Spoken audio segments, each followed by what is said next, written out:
राधे राधे दोस्तों, कैसे हैं आप सब। दोस्तों, अश्विन मास की कृष्ण पक्ष की एकादशी को इंद्रा एकादशी का व्रत रखा जाता है। इस व्रत को रखने से जीवन में सुख समृद्धि आती है और मृत्यु के बाद मोक्ष की प्राप्ति होती है। इंद्रा एकादशी का व्रत करने से 7 पीढ़ियों के पितर पाप मुक्त हो जाते हैं, पितरों का उद्धार होता है और पितृदोष से मुक्ति मिलती है। दोस्तों, इस बार इंद्रा एकादशी का व्रत 28 सितंबर दिन शनिवार को रखा जाएगा और व्रत का पारण 29 सितंबर को किया जाएगा। व्रत पारण करने का शुभ मुहूर्त 29 सितंबर की सुबह 6:13 से सुबह 8:36 तक रहेगा। इस बार इंद्रा एकादशी पर पूरे 150 वर्षों बाद कई अद्भुत संयोग बन रहे हैं। यह एकादशी पितृपक्ष के दौरान आती है, इसलिए इस एकादशी को श्राद्ध एकादशी या पितृपक्ष एकादशी के नाम से भी जाना जाता है। माना जाता है इस व्रत के पुण्य प्रभाव से व्यक्ति जन्म मरण के चक्र से मुक्त हो जाता है। यमलोक में यमराज जिन पितर को दंड स्वरूप नरक लोक का कष्ट देते हैं, वे इंद्रा एकादशी व्रत के पुण्य से मुक्त हो जाते हैं। इस एकादशी का व्रत रखकर इसके पुण्य को पितरों को देना चाहिए। इससे पितरों को वैकुंठ धाम की प्राप्ति होती है। पितृदोष पितृ आशीर्वाद में बदल जाता है और पितर अपनी संतानों के कल्याण, वंश वृद्धि और सुखमय जीवन का आशीर्वाद देते हैं। माना जाता है जिनके पितरों को मुक्ति नहीं मिलती, जिनके पितृ अपनी संतान से खुश व तृप्त नहीं होते, उन्हें पितृदोष लगता है और जिन्हें पितृदोष लगता है उन्हें देवी देवताओं का भी आशीर्वाद प्राप्त नहीं होता। शास्त्रों में पितृदोष को सबसे बड़ा दोष बताया गया है। जिस घर में पितृदोष होता है उन्हें कई प्रकार की परेशानियां, हानियां उठानी पड़ती हैं। घर में कलह, अशांति रहती है, रोग पीड़ाएं पीछा नहीं छोड़ती, घर में आपसी मतभेद बने रहते हैं, कार्यों में अनेक प्रकार की बाधाएं उत्पन्न होती हैं, संकट, अनहोनियां, अमंगल की आशंका बनी रहती है। ऐसे घर परिवार में सदैव धन का अभाव रहता है, साथ ही अनेक प्रकार के महादुखों का सामना करना पड़ता है। आज हम आपको मोक्षदायिनी एकादशी पर पितृदोष से मुक्ति पाने का और पितरों को प्रसन्न और तृप्त करने का एक बहुत ही आसान और असरकारक उपाय बताने जा रहे हैं। शास्त्रों में बताया गया यह एक अचूक उपाय है। इस उपाय को मोक्षदायिनी एकादशी पर करने से पितृदोष पितृ आशीर्वाद में बदल जाता है। पितरों के साथ साथ भगवान विष्णु, माँ लक्ष्मी जी की भी कृपा प्राप्त होती है और जीवन में चल रही तमाम परेशानियों से छुटकारा मिल जाता है, साथ ही धन का लाभ भी होता है। दोस्तों, इस उपाय को सही प्रकार से करने के लिए आप हमारे इस वीडियो को एंड तक अवश्य ही देखें। अगर आपने हमारे चैनल को अभी तक सब्सक्राइब नहीं किया है तो जल्दी से हमारे चैनल को सब्सक्राइब कर लें और बेल आइकन को हिट अवश्य ही करें, जिससे हमारी सभी नई वीडियोस की नोटिफिकेशन आपको फ्री में सबसे पहले मिल पाए।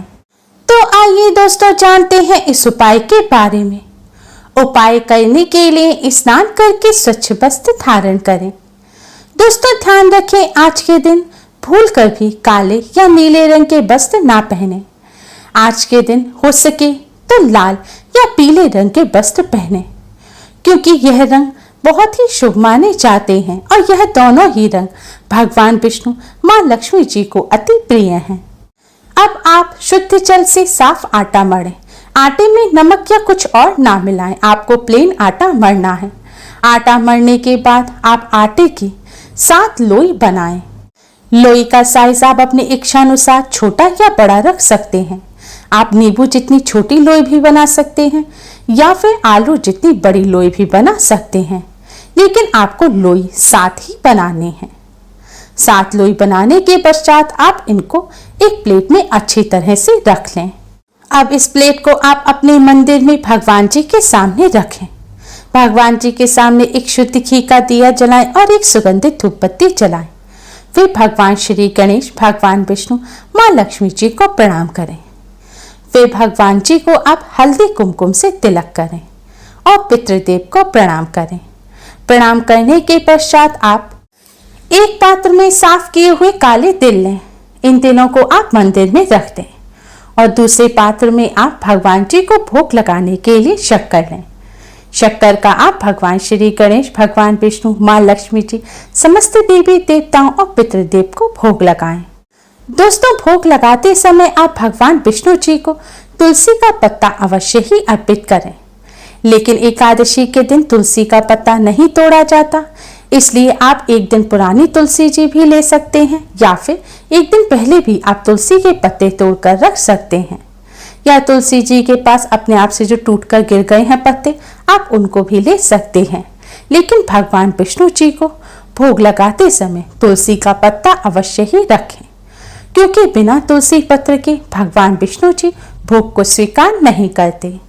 भोग लगाने के पश्चात आप भगवान विष्णु जी के इस मंत्र का 108 बार जाप करें। मंत्र इस प्रकार है: ओम नमो भगवते वासुदेवाय, ओम नमो भगवते वासुदेवाय। भगवान विष्णु जी के मंत्र का जाप करने के पश्चात आप पितृदेव के मंत्र का जाप करें। पितृदेव का मंत्र इस प्रकार है: ओम पितृदेवताय नमः, ओम पितृदेवताय नमः। इस मंत्र का भी आपको 108 बार जाप करना है। इस तरह पूजन करने के पश्चात आप भगवान श्री गणेश, भगवान विष्णु, माँ लक्ष्मी जी को प्रणाम करें। फिर आप भगवान विष्णु जी से अपने पितरों की मुक्ति और मोक्ष के लिए प्रार्थना करें। दोस्तों, शास्त्रों में भगवान विष्णु, माँ लक्ष्मी जी को ही पितृदेव बताया गया है, इसलिए पितरों की मुक्ति के लिए भगवान विष्णु, माँ लक्ष्मी जी का पूजन अवश्य ही करना चाहिए। आज के दिन आप भगवान विष्णु जी से अपने पितरों द्वारा किए गए जाने अनजाने में सभी गलतियों की क्षमा प्रार्थना करें। पितरों की आत्मा की शांति और तृप्ति की भी प्रार्थना करें। इसके बाद आप पितरों को प्रणाम करें। पितरों से अपने और अपने परिवार द्वारा जाने अनजाने में की गई सभी गलतियों की क्षमा मांगे और पितृदोष से मुक्ति की प्रार्थना करें। भगवान विष्णु, माँ लक्ष्मी जी, पितृदेव से सभी कष्टों और संकटों को दूर करने की प्रार्थना करें। प्रार्थना करने के बाद आपने भगवान जी को जिस शक्कर का भोग लगाया है, उस सारी शक्कर को आप सातों आटे की लोइयों पर लगा दें। शक्कर लगाने के बाद सभी आटे की लोइयों पर आप थोड़े थोड़े काले तिल लगा दें। दोस्तों, ध्यान रखें, आपको इतनी ही शक्कर और काले तिल का भोग लगाना है जितनी की सारी लोइयों पर लग जाए।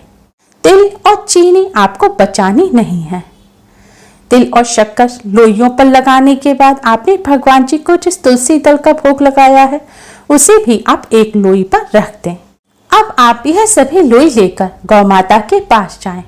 गौ माता को प्रणाम करें और गौ माता को यह लोइयां खिला दें। दोस्तों, देवी देवताओं का आशीर्वाद प्राप्त करने के लिए, पितरों को तृप्त और मुक्त करने के लिए, पितृदोष से मुक्ति पाने के लिए, पितरों का आशीर्वाद प्राप्त करने के लिए पंचबलि का विधान बताया गया है। पंचबलि यानी कि गौ माता, स्वान, कौवे, चींटियां और देवताओं को भोजन कराना, क्योंकि यह पांचों अलग अलग तत्व के प्रतीक हैं, लेकिन शास्त्रों में इनमें सबसे श्रेष्ठ गौ माता बताई गई हैं। गौ माता पंच तत्वों की प्रतीक है। गौ माता में समस्त देवी देवताओं का वास होता है। गौ माता को माँ लक्ष्मी का ही स्वरूप माना जाता है। गौ माता में 33 कोटि देवी देवताओं का वास होता है। गौ माता को भोजन कराने से, गौ माता की सेवा करने से समस्त 33 कोटि देवी देवताओं का आशीर्वाद प्राप्त होता है। गरुड़ पुराण और भागवत पुराण के अनुसार जब मनुष्य मृत्यु के पश्चात नरक लोक में बैतरणी नदी में फंस जाता है, तब गौ माता की कृपा से गौ माता की पूंछ पकड़कर ही बैतरणी नदी से बाहर निकल पाता है। इसलिए पितरों को प्रसन्न करने के लिए और पितृदोष से मुक्ति पाने के लिए गौ माता की सेवा अवश्य करनी चाहिए। गौ माता को भोजन कराने से ब्राह्मण को भोजन कराने के बराबर पुण्य फल की भी प्राप्ति होती है। गौ माता को इस प्रकार से आटे की 7 लोइयां खिलाने से गौ माता की कृपा से, भगवान विष्णु, मां लक्ष्मी जी की कृपा से 7 पीढ़ियों तक के पितरों को मुक्ति मिल जाती है और पितृदोष पितृ आशीर्वाद में बदल जाता है। गरुड़ पुराण में बताया गया है कि भगवान विष्णु जी को अर्पित किया हुआ तुलसी दल पितरों के नाम से गौ माता को खिलाने से पितृगण प्रसन्न होते हैं। पितृगण गरुड़ पर सवार होकर विष्णु लोक को चले जाते हैं।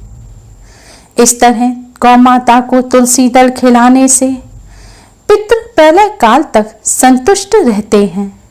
इसलिए दोस्तों, आप भी भगवान विष्णु, मां लक्ष्मी जी और पितृदेव का आशीर्वाद प्राप्त करने के लिए, पितरों की आत्मा की शांति, मुक्ति और तृप्ति के लिए और पितृदोष से मुक्ति पाने के लिए इस उपाय को अवश्य ही करें। दोस्तों, गौ माता को भोजन कराते समय इस बात का ध्यान रखें कि सबसे पहले आपको गौ माता को वह लोई खिलानी है जिस पर तुलसी दल है। उसके बाद आप सारी लोइयां गौ माता को खिला दें। गौ माता को भोजन कराते समय आप जूते चप्पल ना पहने। गौ माता को अपने हाथ से ही भोजन कराएं। अगर हाथ से भोजन कराने में डर लगता है तो गौ माता का भोजन का जो जगह है, जो जिस स्थान पर गौ माता का भूसा रखा हुआ है, वहां पर आप इन लोइयों को रख दें। लेकिन गौ माता के सामने जमीन पर इन लोइयों को ना डालें, जमीन पर ना फेंकें। और गौ माता को भोजन कराते समय भगवान विष्णु जी के मंत्र ओम नमो भगवते वासुदेवाय का जाप करते रहें। गौ माता को भोजन कराने के पश्चात गौ माता को हाथ जोड़कर प्रणाम करें और गौ माता से अपने सभी पितरों की आत्मा की शांति और मुक्ति की और तृप्ति की प्रार्थना करें और पितृदोष से मुक्ति की भी प्रार्थना करें। मोक्षदायिनी एकादशी के शुभ अवसर पर इस उपाय को अवश्य ही करें और इससे लाभ प्राप्त करें। उम्मीद है आपको हमारी ये वीडियो पसंद आई होगी। प्लीज लाइक करें, हमारी इस वीडियो को अपने फ्रेंड्स और रिश्तेदारों में ज़्यादा से ज़्यादा शेयर करें जिससे वह भी इसका लाभ उठा सके।